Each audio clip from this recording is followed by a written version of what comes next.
Hey guys, how you going? Welcome to the Positive Experience podcast, where we look at the good, the bad and the ugly in living your best life. Today's segment is called In the Trenches, where we look behind the scenes at what's happening in the clinic.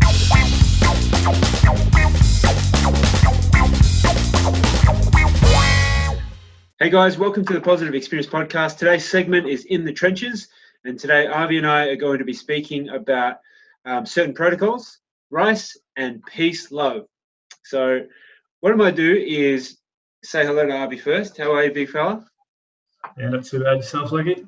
Hey, mate. Well, we're at the time of recording, it's the 10th of August today, so we're kind of heading towards the end of week 1 of our 6-week lockdown. So we'll do our best to stay up and about. Okay, so let's say you're playing footy down the weekend and you cop an injury, and then whoever the sports trainer is, or if there's a professional down there, they will give you some great advice, and usually some of that great advice involves this acronym which stands for, or is called R.I.C.E. So what I'll do is I'll introduce our traditional methods, which is R.I.C.E, and then maybe Aarvi can speak about some new age ideas and philosophies called P.E.A.C.E and L.O.V.E. So R.I.C.E is an acronym which stands for rest, ice, compress, and elevate. So when you're injured, the best thing to do is to rest the part so you don't cause more damage and cause more inflammation. When you are icing a part, it will cause this reaction from the body, this normal reaction called vasoconstriction. So it's going to go from a normal blood vessel, say diameter, and it's going to start to shrink. So that way there's less inflammation, less swelling from the injury. Okay, so that's the I portion. The C, compression, again, if you're compressing something, so if I've got a compression bandage or if I've got some bandaging around my wounded arm, it will squeeze the swelling so the body is better at clearing the swelling away. And elevation, a good way to elevate the body is to have the part above the level of your heart. So say if it's a leg injury, your top half would be lying dead flat. And I'd say I hurt my shoulder.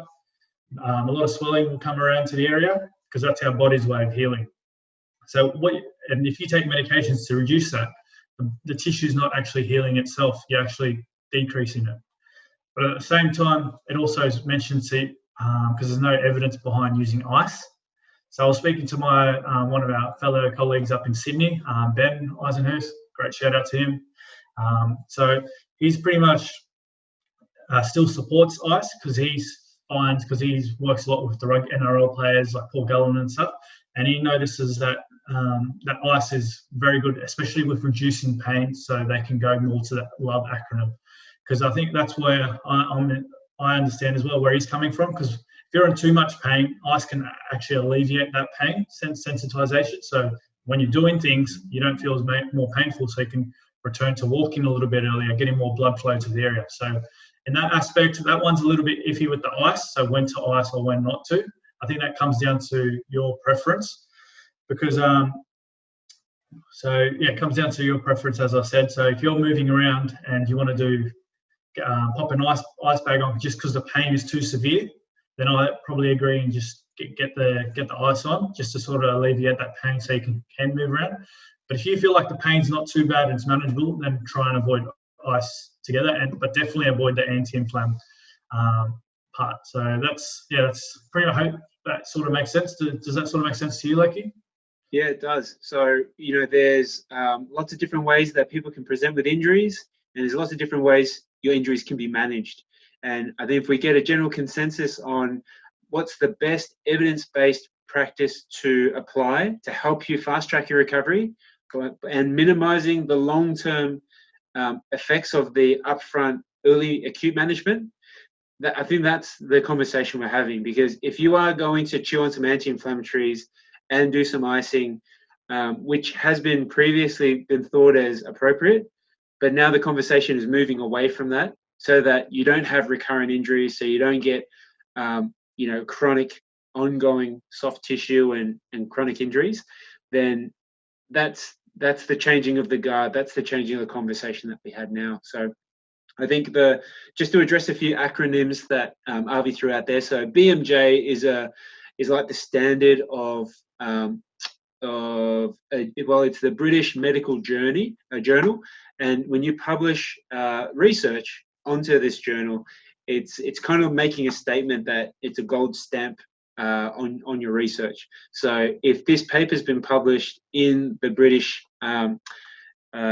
Journal of Medicine, then that's a pretty good thing for us to all set our sights on.